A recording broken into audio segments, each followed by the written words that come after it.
Ay, bagong araw, bagong buhay na naman mga idolo. Thank you Lord.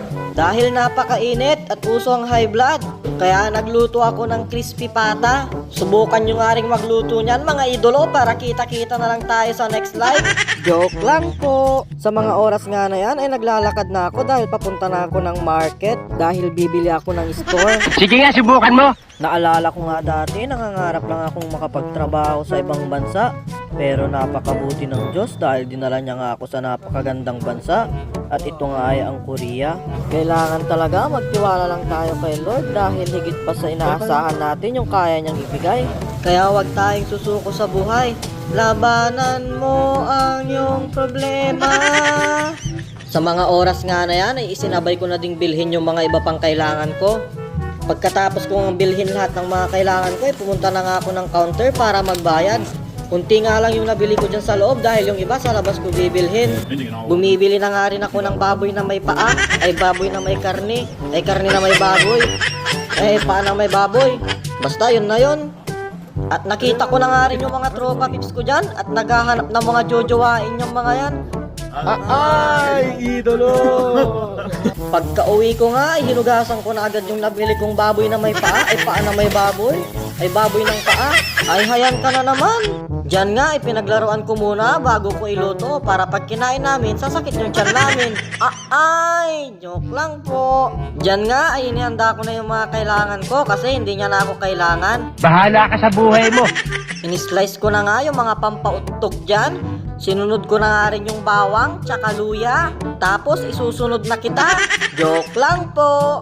Diyan nga, hindi magkasya yung paa sa kawali. Kaya sabi nga nila, kapag maliit ang kumot, matutong bumaluktot. Kaya ayan, binaluktot ko yung paa para magkasya sa kawali.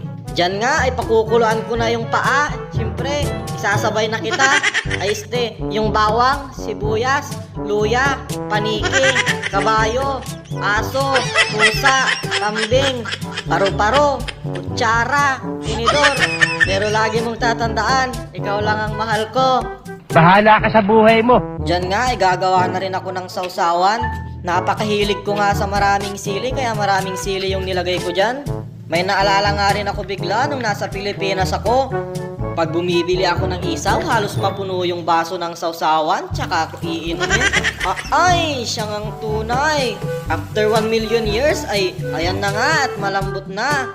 At hanguin ko na nga at palalamigin ko lang ng ilang saglit. Diyan nga ay magpapainit na rin ako ng mantika at ihuhulog na natin yung kapitbahay mong marites.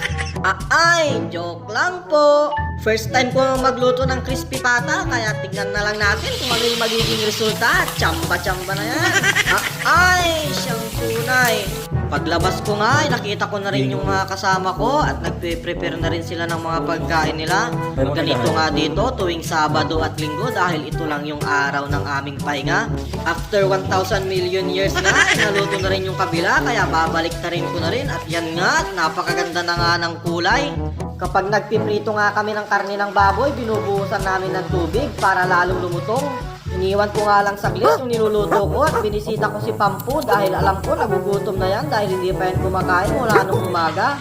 At ayan na nga mga idolo, moment of truth, ano kayang kalalabasan ng niluto ko?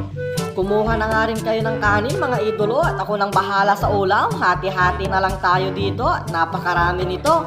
Napakainit pa nga niyan mga idolo kaya kukurot lang ako ng maliit at titikman ko kung malutong nga ba. At yan na nga at isusubo ko na at tikman natin. Ano kayang lasa niyan? Ay, approve na approve kay idolo. Kakain na muna ako mga idolo. Kita-kita na lang ulit tayo sa mga susunod pang video. Ay!